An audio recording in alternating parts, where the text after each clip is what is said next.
हम विटामिन को कवर करने वाले हैं। सो लेट जस्ट स्टार्ट करते हैं शुरुआत। सबसे पहले हम बात करेंगे विटामिन की। एक्चुअल में विटामिन होते क्या है। सो अगर हम विटामिन की बात करें तो हमारे आसपास मौजूद या फिर हमारे आसपास पाए जाने वाले ऐसे कार्बनिक यौगिक जो एक जैव उत्प्रेरक की तरह कार्य करते हैं। ये कभी भी हमें ऊर्जा प्रदान नहीं करते। They do not provide us energy. अगर ये ऊर्जा प्रदान नहीं करते हैं तो हमें विटामिन की जरूरत क्यों है, विटामिन को हम खाते क्यों हैं। तो ऐसे काल्पनिक जो यौगिक जो जैव उत्प्रेरक की तरह कार्य करेंगे और हमें किसी भी प्रकार से ऊर्जा प्रदान नहीं करेंगे। अगर ये ऊर्जा प्रदान नहीं करते हैं तो ये क्या करते हैं, एक्चुअल में ये हमें रोग प्रतिरोध क्षमता प्रदान करते हैं। और रोग प्रतिरोध क्षमता प्रदान करने के साथ साथ यह हमारे शारीरिक विकास में वृद्धि या फिर शारीरिक विकास और वृद्धि में मदद करते हैं। तो ऐसे कार्बनिक यौगिक जो हमें कभी भी ऊर्जा नहीं देंगे, ऊर्जा प्रदान नहीं करेंगे, बट ये हमें रोगों से लड़ने की क्षमता यानी कि रोग प्रतिरोध क्षमता और उसी के साथ साथ अगर हम बात करते हैं यह हमारे शारीरिक विकास में भी मदद करते हैं। ओके, चलिए नेक्स्ट। ये तो बात हो गई विटामिन की। अब आपसे एक क्वेश्चन पूछा जाए that who has discovered the vitamin. Vitamin की खोज किसके द्वारा की गई है। अगर विटामिन की खोज की हम बात करते हैं तो यहाँ पर आते हैं एक साइंटिस्ट कैश्मीर फंक, जिन्होंने एक्चुअल में क्या किया था, इनके द्वारा एक किताब लिखी गई थी जिस किताब का नाम है द विटामिन। और द विटामिन किताब के अंतर्गत इन्होंने विटामिन के बारे में बताया था। और किस ईयर में इन्होंने बताया है, किस वर्ष में बताया है, ये क्वेश्चन आप लोगों के लिए है होमवर्क। इस क्वेश्चन का आंसर आप लोगों को कमेंट सेक्शन में बताना है।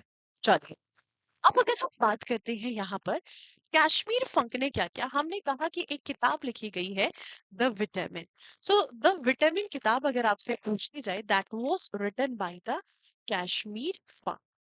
अब कश्मीर फंक ने इस किताब को लिखा जिस किताब के अंतर्गत हमें इन्होंने द विटामिन किताब के अंदर विटामिन थ्योरी दी, विटामिन सिद्धांत के बारे में बताया, जिसके अंतर्गत इन्होंने सभी विटामिन को डिटेल में डिस्कस किया है।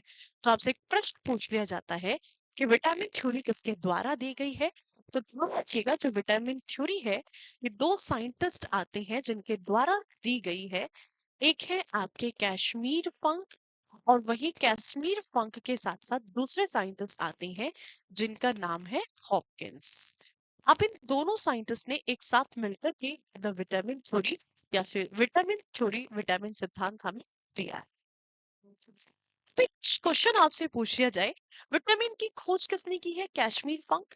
खोज तो कश्मीर फंक ने की है, बट जो विटामिन शब्द है एक्चुअल में ये शब्द किसके द्वारा दिया गया है। तो भाई एक साइंटिस्ट है जिनका नाम है हॉपकिंस। इन्हीं हॉपकिंस के द्वारा ये विटामिन शब्द दिया गया। अब ये शब्द आया कहाँ से और कैसे आया, एक बारी थोड़ा सा इसको भी देख लेते हैं। नेक्स्ट, आपसे पूछ लिया जाए which is the first discovered vitamin. सबसे पहला खोजा गया विटामिन कौन सा है। तो अगर सबसे पहले खोजे गए विटामिन की बात की जाए तो यह विटामिन है सिट्रस। आज के समय पर इसको हम विटामिन फॉर्मिक एसिड के नाम से जानते हैं, बट उस समय पर इसको सिट्रस के नाम से जाना जाता था।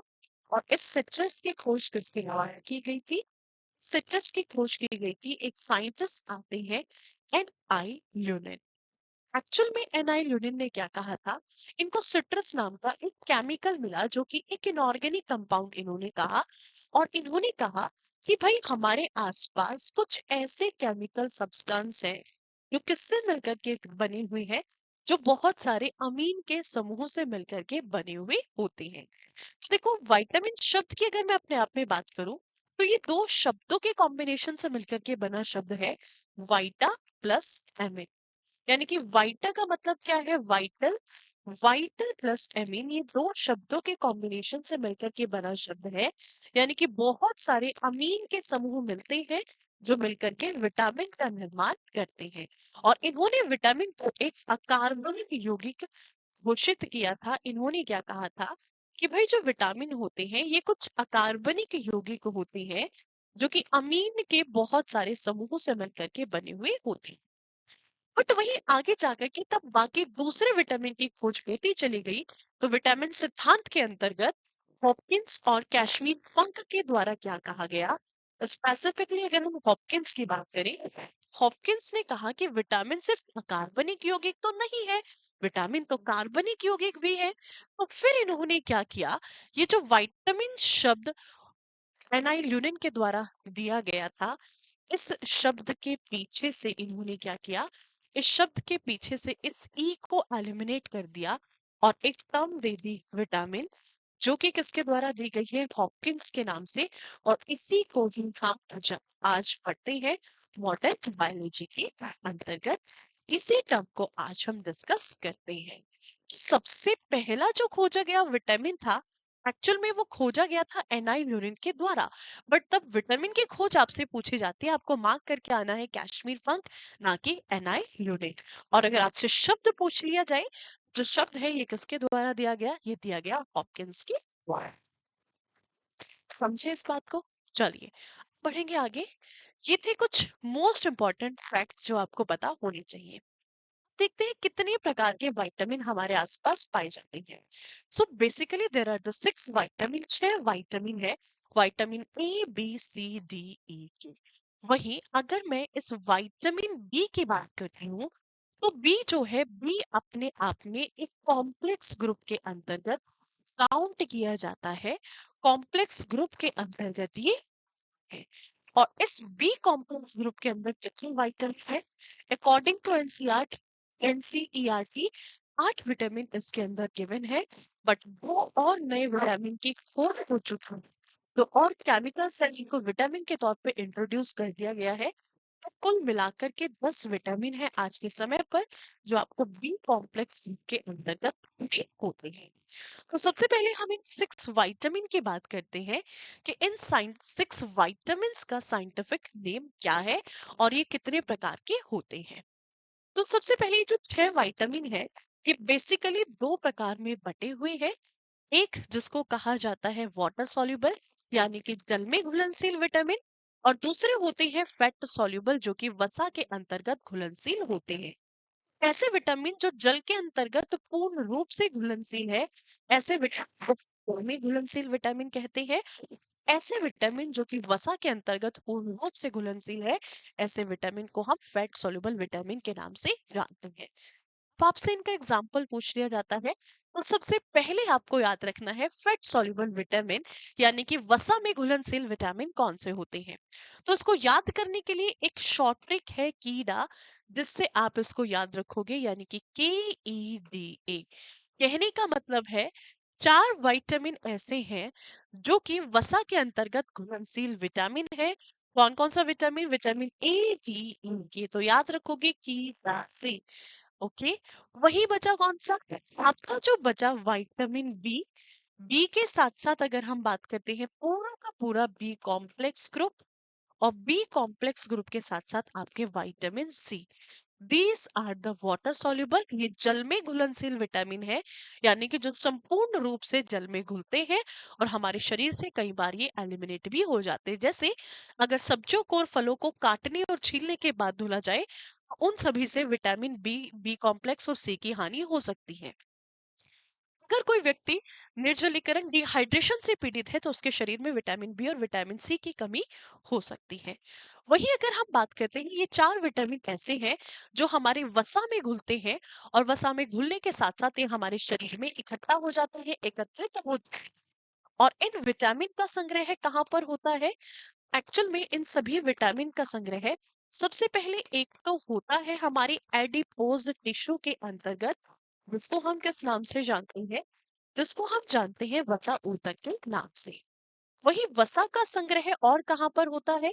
तो वसा का संग्रह होता है हमारे लिवर के अंदर, हमारे यकृत के अंतर्गत। और तीसरा अगर हम बात करते हैं हमारी बोन्स, या फिर अगर हम बात करते हैं हमारी हड्डियों के अंतर्गत।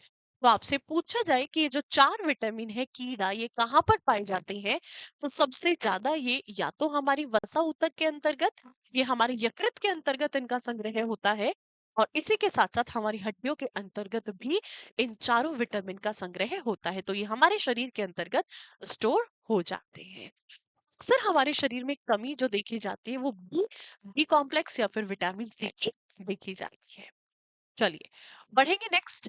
अब ये जो 6 विटामिन हमने देखे हैं, इनका साइंटिफिक नेम क्या है, इनके वैज्ञानिक नामकरण को एक बारी से देख लेते हैं। मोस्ट ऑफ द पॉइंट, अगर मैं सबसे इंपॉर्टेंट पॉइंट की बात करती हूँ, इनके वैज्ञानिक नामकरण। तो विटामिन ए को जाना जाता है आपका किस नाम से? अगर विटामिन ए की बात की जाती है तो विटामिन ए को जाना जाता है रेटिनॉल। विटामिन बी का साइंटिफिक नेम है थायमिन। विटामिन सी का साइंटिफिक नेम है एस्कॉर्बिक एसिड। विटामिन डी का वैज्ञानिक नामकरण है कैल्सीफेरॉल।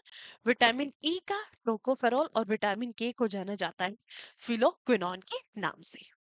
अब इनके नाम को याद रखना इतना तो आसान नहीं है, तो इसको याद रखेंगे हम एक शॉर्ट ट्रिक के थ्रू। और शॉर्ट ट्रिक क्या है आपको पता है? तब एक राजकुमार अपनी रानी को लेने जाता है, या फिर कोई भी दुल्हे राजा तब अपनी महबूबा को लेने जाते हैं, तब अपनी घरवाली को बिहाने जाते हैं, तो वो रथ पर चढ़ के जाते हैं, घोड़े पर चढ़ के जाते हैं ना, दुक दुक दुक दुक दुक दुक। तो अब एक छोटा सा ट्विस्ट यहाँ पर है, जो वो अपनी दुल्हन को लेने जा रहे हैं, अपनी रानी को जो वो लेने जा रहे हैं, तो भाई उनकी रानी को ना एक विशेष प्रकार की टॉफी पसंद है। उनको चॉकलेट पसंद नहीं, आजकल का जमाना चॉकलेट का है, बट उनको चॉकलेट पसंद नहीं है, टॉफी पसंद है। तो महाराज ने सोचा, राजकुमार ने सोचा कि मैं ऐसा करता हूँ कि मैं एक विशेष प्रकार की जो टॉफी उन्हें पसंद है उसको बनवा के अपने रथ के ऊपर रख के लेकर के जाता हूँ। तो वो अपने रथ के ऊपर एक टॉफी को रख करके लेकर जाते हैं। तो इसको याद करने के शॉर्ट ट्रिक है, रथ पर एक टॉफी। अब कैसे आप इससे याद करोगे ये देखिएगा। सबसे पहले देखो, एक शब्द है रथ, पर से कुछ भी नहीं है, सिर्फ कनेक्ट करने के लिए है। रथ पर एक टॉफी। अब देखिएगा, रथ के रा से रेटिनॉल, हा से थायमीन, एक के एस से स्कॉर्बिक एसिड, का से कैल्सीफेरॉल, टॉफी के टा से टोकोफेरॉल और फी से फिलोक्विनोन की अगर हम बात करते हैं। है ना बहुत मजेदार? बहुत आसानी से आपको इन सभी को याद कर लोगे आप, और बहुत इजीली आप इनके साइंटिफिक नेम को यहाँ पर याद कर सकते हैं, आप यहाँ पर लर्न कर सकते हैं। ओके, चलिए देख लेते हैं इनकी कमी से कौन कौन से ऐसे रोग हैं जो कि हमारे शरीर के अंतर्गत दर्द कर सकती हैं। तो सबसे पहले विटामिन ए की अगर बात की जाती है, तो विटामिन ए की कमी से हमारे शरीर के अंतर्गत 3 रोग देखे जाते हैं। सबसे पहले नाइट ब्लाइंडनेस, रतौंधी। ऐसे लोगों को डिम लाइट या फिर कम रोशनी में धुंधला दिखाई देता है, क्लियर दिखाई नहीं देता है। वही दूसरा रोग है शुष्कातिपात, जिसके अंतर्गत क्या होता है, जीरोप्थेलिमिया। जिस रोग के अंतर्गत इंसान को क्लियर दिखाई नहीं देता है। रीजन क्या है? आंखों के अंतर्गत शुष्कपन आ जाता है, आंखों के अंदर बहुत ज्यादा ड्राइनेस होता है, जिसके कारण कॉर्निया जो है वो फटा फटा सा दिखने लगता है। वहीं अगर हम बात करते हैं, तीसरा रोग है यहाँ पर किराटोमलेशिया। और किराटोमलेशिया के अंतर्गत क्या होता है? किराटोमलेशिया में आंखों के सामने बादल से छा जाते हैं, और तब आंखों के सामने बादल छा जाते हैं तो ऐसी स्थिति में इन लोगों को धुंधला दिखाई देने लगता है। ये कैट्रैक्ट बिल्कुल भी नहीं है, लगभग कैट्रैक्ट जैसा है। दूसरा, अगर विटामिन बी की बात की जाती है, तो विटामिन बी की कमी से कौन सा रोग होता है? तो विटामिन बी की कमी से होता है हमारे शरीर के अंतर्गत बेरी बेरी। सबसे पहले बेरी बेरी की अगर हम बात करते हैं, और बेरी बेरी हमारे शरीर के किस अंग को प्रभावित करता है? तो ये जो बेरी बेरी रोग है, ये हमारे नर्वस सिस्टम यानी कि हमारे तंत्रिका तंत्र को प्रभावित करता है। वहीं से ये देखा जाता है कि कई बार हमारे शरीर में नर्व पैरालिसिस जैसी स्थिति बन जाती है। हमारे शरीर का कोई भी ऐसा अंग काम करना छोड़ देगा जिस जो कि नर्व उस अंग तक जा रही है, और उन नर्व के अंदर पैरालिसिस की कंडीशन हो जाए। वही नर्व्स में पेन रहना शुरू हो जाता है, हमारी जितनी भी नर्व्स होते हैं उनमें बहुत ज्यादा पेन होता है। ये किसकी कमी से होता है? विटामिन बी यानी कि थायमिन की कमी से। थायमिन नहीं, थियामिन की कमी से ऐसा होता है।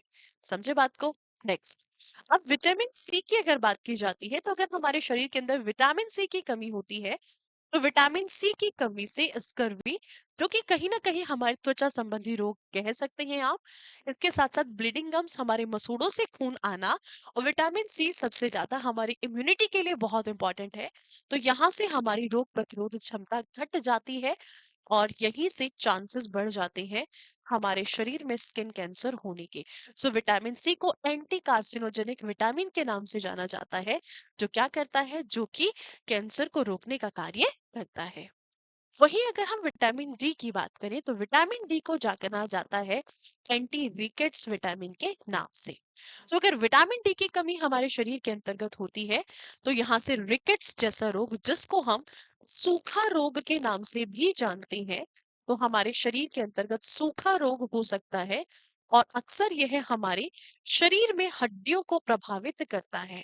तो बच्चों में जो चाइल्डहुड होता है, बचपन में, यानी कि अर्ली स्टेजेस में ये बीमारियां देखने को मिल सकती है। रिकेट्स, सूखा रोग, या फिर ऑस्टियोपेरोसिस जिसमें हड्डियों के अंदर छेद होने शुरू हो जाते हैं।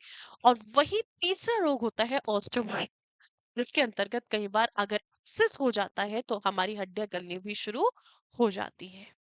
नेक्स्ट, अगर विटामिन ई की बात की जाती है तो विटामिन ई को जाना जाता है ब्यूटी विटामिन के नाम से, जो कि हमारे सौंदर्य के लिए बहुत ही महत्वपूर्ण है। अक्सर देखा होगा ना, लड़कियां फेशियल कराने जाती है तो विटामिन ई की मसाज करा के आती है।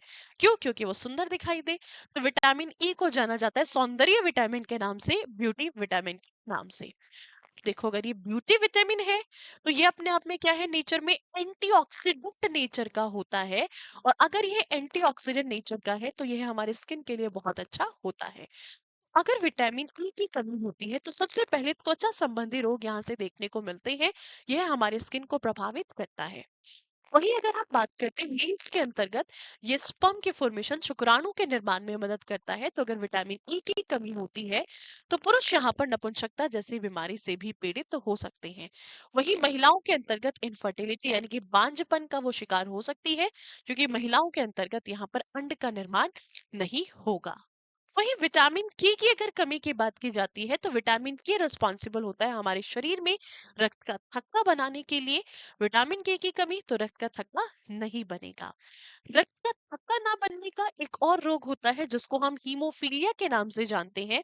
और इसी हीमोफीलिया को हमने रॉयल डिजीज का नाम भी दिया है। इसको शाही रोग के नाम से भी जाना जाता है। क्यों? ऐसा क्यों है? क्योंकि ब्रिटेन की महारानी रानी विक्टोरिया जी की डेथ इसी रोग के कारण हुई थी, जिसके अंतर्गत अगर कोई मेजर चोट लग जाए तो इस बीमारी के अंतर्गत शरीर के अंदर कम से कम 48 घंटे तक रक्त का थक्का नहीं बनता है। और यदि 48 घंटे तक रक्त का थक्का नहीं बनेगा तो ऐसी स्थिति में इंसान की मृत्यु हो सकती है। और तीसरा, हेमोरेज के यहाँ पर चांसेस बढ़ जाते हैं। तो विटामिन के को जाना जाता है एंटी हेमोरेज विटामिन के नाम से। ओके, सो ये थे कुछ इंपॉर्टेंट फैक्ट्स विटामिन के बारे में। होप आप लोगों के लिए बहुत यूजफुल रहेंगे और आने वाली सभी परीक्षाओं में यहाँ से प्रश्न जरूर पूछे जाएंगे। विटामिन ए को हम किस नाम से जानते हैं? तो विटामिन ए को जाना जाता है इम्यूनिटी विटामिन के नाम से, या फिर इन्फेक्शियस विटामिन भी हम इसको कहते हैं, एंटी इन्फेक्शन विटामिन इसको कहा जाता है। चलेगा। तो thank you so much. Class कैसी लगी आप मुझे कमेंट सेक्शन में जरूर बताएंगे। और एक होमवर्क इस क्लास से आपको दिया गया है, वो आप लोगों को 101% बताना है। सो चलेगा। Thank you so much. जय हिंद, जय भारत।